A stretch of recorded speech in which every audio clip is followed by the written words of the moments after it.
So, my name is Vaughn. I actually graduated from Briarwood in 2001.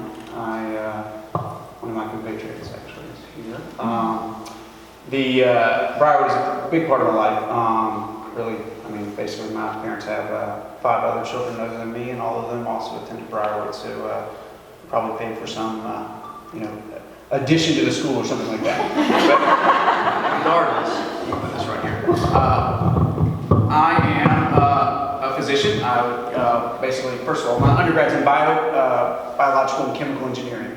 Okay, and so from that standpoint, I have a lot of just understanding of fluids dynamics, particular dynamics, those kind of things. So one of the additional kind of subsets that I can actually speak on is a lot of those actually basic science studies that are in the literature that even a lot of physicians probably can't even speak to.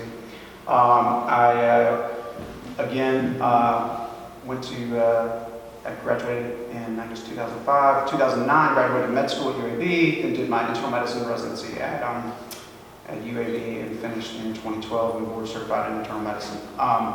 Been taking care of patients in the outpatient setting for a long time, also taking care of my company as well as my employees and my family. My wife is a speech pathologist, so she also has some her own comments on how it's difficult to help children with significant speech disorders when a mask is both covering the person that's trying to coach them as well as the person that has the speech impediment. So I think coming from that kind of standpoint, that kind of gives it an additional oversight. Obviously, she's not going to get up here and talk, so and I respect that. So regardless, quickly, what I like to do is really just present data. I mean, again, most of what I'm going to present to you is probably what you've already been presented, but just kind of gives you an idea of what it is, okay? And my basic thing is mask being kind of this quick pivot upon no foundation. And the first thing I'll show you is that it wasn't too long ago, actually September 2019, when there was a randomized controlled trial among healthcare workers comparing mask usage and N95 usage in the last 4 influenza pandemics in the hospital setting. The results of that were quite intriguing. You might read up here, the cluster randomized controlled trial found that as ordered by healthcare professionals, N95 respirators were no more effective than medical masks. I mean, even that is a pretty interesting statement because, as much as we just talked about wearing an N95, it seems like September 2019, it seemed like it didn't even make a difference, and these were worn by healthcare workers. So again, I'll say that the foundation for a lot of what we have, all the randomized controlled trials really for the last 100 years, have never proven a benefit. Now there is a lot of observational data. Observational data is usually as good as who the observer is. And I'll tell you, a lot of it is navel gazing, okay? And that's what I would say is, if I look at my belly button, I really think I probably have the best abs, right? But that's because I've never seen any other abs, okay? And so in that case, a lot of the data is there. But I'll say this, again, September 2019 was before all of this additional stuff that hit us. And this was this was published in JAMA, and it was pretty hardcore, and it was pretty surprising to see that even N95 respirators don't make a difference worn by healthcare workers in the hospital setting. Now, I'm not saying that, again, that I would actually probably wear an N95 respirator if I was dealing with somebody in the hospital setting. But again, it questions the legitimacy of a lot of things we already do in the hospital setting. And so in that case, I would ask you, that's kind of interesting. So, and again, this was before medicine really took kind of a turn to where everything's binary. Medicine's not binary. Medicine is nuanced, okay? That's one of the most important things you can learn. And problem with politics is everything's binary. It's right or left, or it's polar opposites. Medicine's not, and I hope actually, if your doctor, for instance, isn't nuanced, I'd find a new doctor, because hopefully they treat you for who you are, and what your individual conditions are, what your age is, what your heritage is. All those things are so important in medicine, and they can't be forgotten. So, again, as masks were brought on, the CDC released a study. Again, I'm not sure my 7th grade project, it may have been a little bit better than this, but this is basically what they made the foundation for a lot of masking, okay? And this was 2 hairdressers in Missouri. You probably heard about it a lot. This was actually published by the CDC with the MMWR, and had no control group at all. It just looked at 2 hairdressers that evidently tested positive for COVID and treated whatever's involved in women's styling.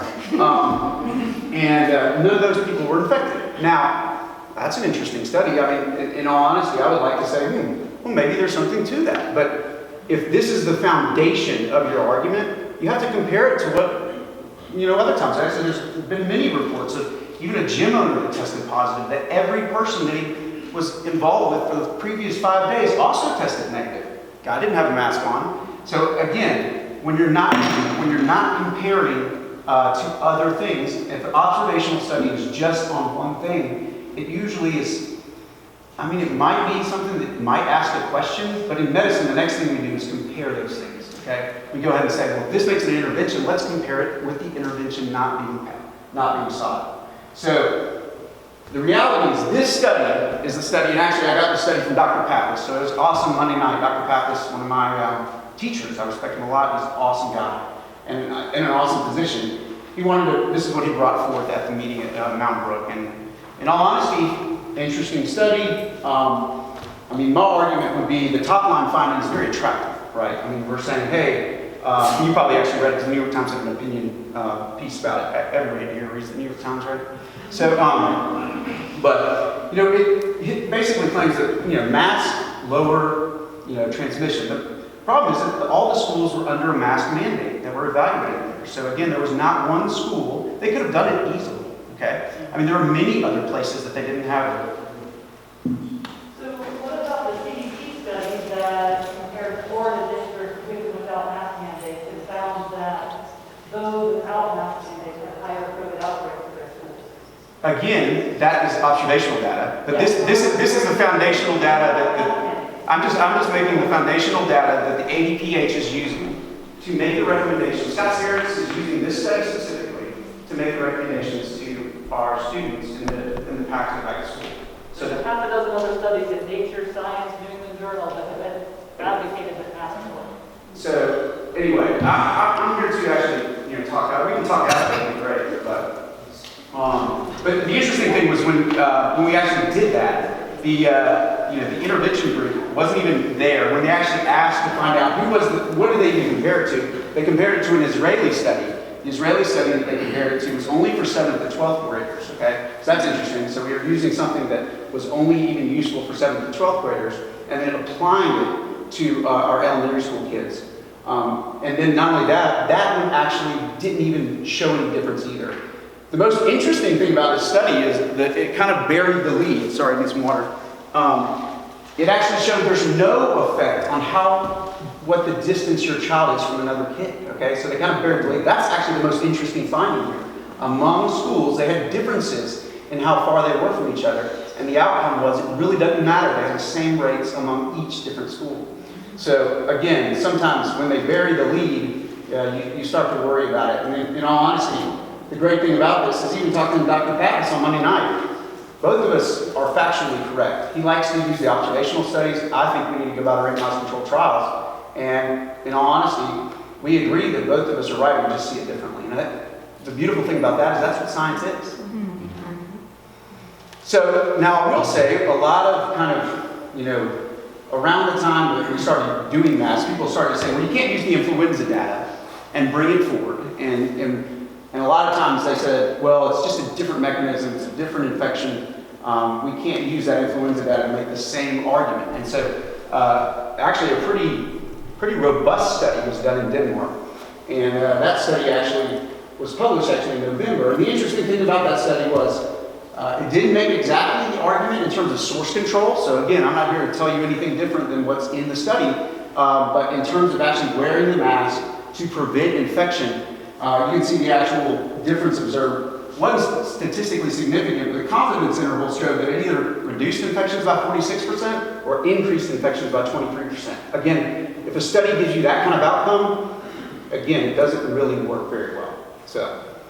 And then again, this is the only randomized controlled trial for mask usage in SARS-CoV-2. And so, again, you probably didn't get it heard about, but it was published in actually my Annals of Internal Medicine, which is, I'm an American Board of Internal Medicine, so this would be our journal.